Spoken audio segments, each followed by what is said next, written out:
if I was thinking about moving to another firm, what information should I gather or will I need to gather? That's a really great question.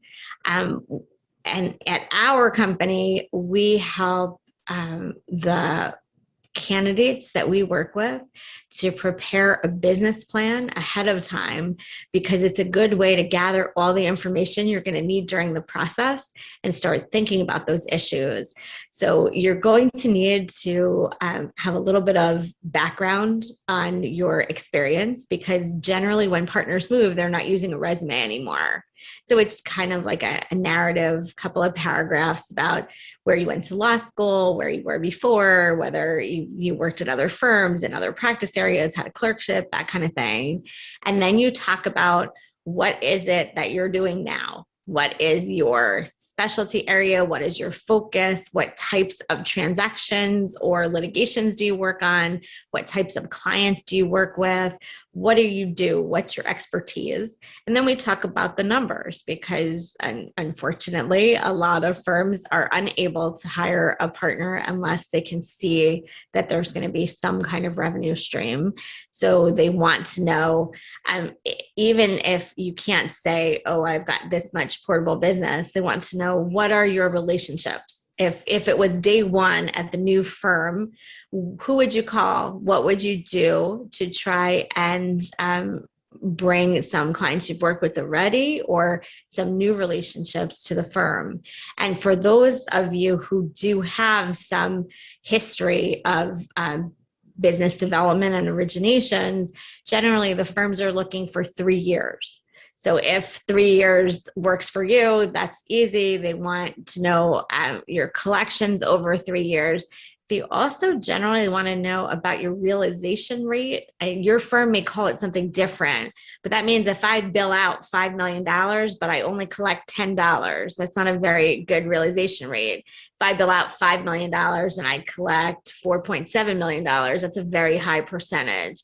So that's another question they're asking. They will also want to know what kind of hours you're billing because it's a different staffing situation to bring somebody in who has got $1 million in business and needs, 10 other people to work on it, or somebody who has $1 million in business and is working on it him or herself. So practice area has a little bit to do with that. The easiest one for that sort of situation is like when you're giving high level tax advice. Sometimes it's just one person sitting at a desk, and on the other end of the extreme, if you're working on big litigations that are low billable hour rates, you might need a lot of people to leverage that. So they will want to know generally what your hours look like and what your billing rate is. Are you billing on a project basis? Is there some component of your work that's on contingency fee? Is there some kind of sharing of the risk with the client, or is it straight hourly? And if it is hourly, does that hourly rate change for each client or for different groups of clients, or is it pretty consistent? And generally, they would also like to know, as we were saying already, what kind of staffing you're going to need. So I want to move with my paralegal and 2 associates, something like that is information that firms would be interested in.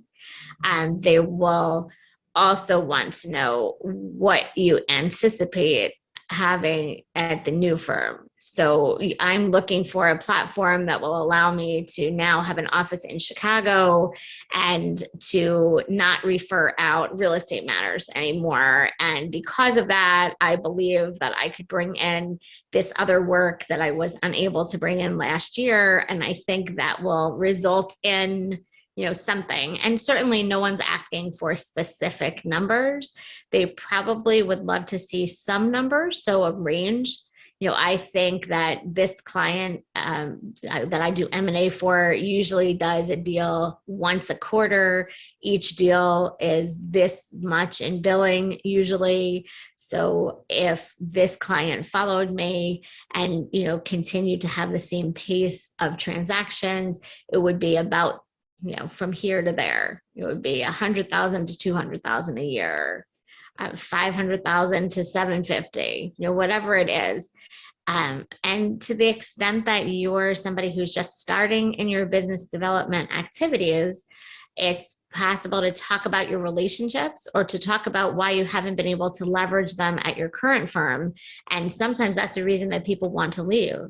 And a lot of times, you might want to bring some clients with you from your current firm who are coming to the firm because of you and are asking for you on every matter. But there's another lawyer who's getting origination credit for that particular client, and you know that client would follow you.